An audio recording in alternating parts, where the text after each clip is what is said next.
Сайн байцгаана уу? Та бүхэндээ өдрийн мэнд хүргье. За та бүхэнтэйгээ уулзаагүй жил гарan болсон байна. За энэ жилийн хугацаанд бас яг тодорхой хэмжээний ажил төрөл маань амжихгүй байсан, билетийн шалтгаантай байсан учраас бас хичээлээ оруулалгүй маш удлаа.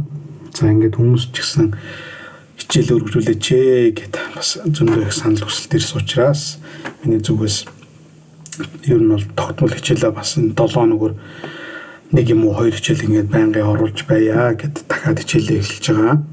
За энэ хүү удаагийн сэдвэрээ та бүхэндээ ер нь бол text justify буюу ер нь текст мэдээллийг хэрхэн хүссэн нүдэндээ гоё зэгцтэй байрлуулах уу?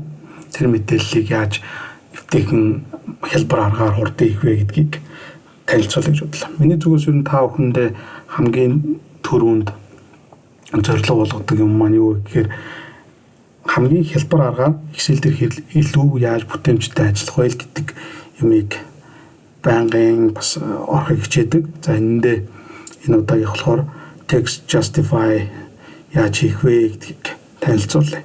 За энэ нэг жижигхэн борлуулалтын тайлан байна гэж үзье. За энэ борлуулалтын тайлан дээр тайлбар хэсэг дээр нь тухайн мэдээллийг текст мэдээлэл өгөгдсөн байна. Доор нь үснэг дэлбэрээр тоон өгдлүүд нь байна. За энэ хүү өгдлийг яаж энэ хүү текст мэдээллийг яаж одоо яг энэ үснэгтэн мэдээллийнхаа энэ рейнж дотор эвтэйхэн оруулах вэ гэдгийг та бүхэн заах гээд байна гэсэн үг. Ер нь бол бидний нийтлэг энэ хүү үйлдэлийг яаж хийдэг вэ гэхээр 2-3 янз яргаар хийдэг. Гэхдээ нийтлэг хүмүүсийн гаргадаг алдаа юу вэ гэхээр за одоо жишээлбэл энэ тайланд хугацааны борлуулалтын оргон ийм төгрөг байна, энтер гэдэг ингээд үгнүүд нь байна. Үүнээс хүмүүс одоо яг энэ орлого гэдэг хэсэг нь яг энэ нэг үснэгтийнхаа энэ мэдээлэл дотор багтж ийн гэдэг утгаар нь 750 төгрөг гэдгээс нь таслаад энэ хэсгийг аваад дараагийнх нь нүдэн дээр гадалж аваачаад энэ нүсгтэр нь паст хийгээд контрол V гэдэг юм ингээд хийгээд авчдаг. Дараагийн одоо энэ 100 төгрөгтэй хэсэг гэдгийг болохоор мөн адилхан дахиад энэ хэсгийг гадлаад дахиад энэ B-ийн 6 гэдэг юм энэ мөднүүд ингээд хуулаад авч тавьдаг. За энэ үйлдэлийг хийхэд яг одоо бидний авч байгаа текст бол маш жижигхэн богинохон 3 мөрөнд багтаж байна. Зарим тохиолдолд энэ маань маш урт өгүүлбэр үг байж болно. Эдгээрийг бичихэд энэ мөрөнд багтахгүй гараар энийг маш олон удаа ингэж салгаж зөөж тавина гэдэг бол маш их ажил уйсан. Дээрээс нь алдаа гарах магадлалтай гэх мэтлэнгээр ингэж олон асуудал үүсдэг учраас энийг хэрхэн маш хялбараар хийх вэ гэдгийг та бүхэнд одоо харуулъя. За бүгдээрээ түмний хийсэн үйлдэлүүдээ бүгдийг контрол Z хийгээд буцаагаад банд нь оруулж. За энэ маань одоо энэ хэсгээр ингэ харагдаж байна. Энийг бүгдээрээ яаж нэг товчлуураар хэрхэн хийх вэ гэдгийг харъя.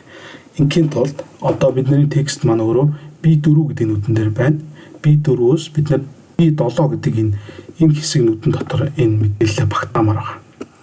Ингийн тулд анх текст орсон байгаа нүдээс ахгуулаад тухайн текстээ багтаах чагаа өсгөлийн мууж хүртлээ зааж өгнө. Энэ нь болохоор D-ийн 7 гэдэг нүд байна. D-ийн 7 гэдэг нүд хүртлээ идэвхжүүлээд идэвхжүүлснийхэн дараа home зэсний editing хэсгээс fill гэдэг цонхон дотроос justify гэж байгаа.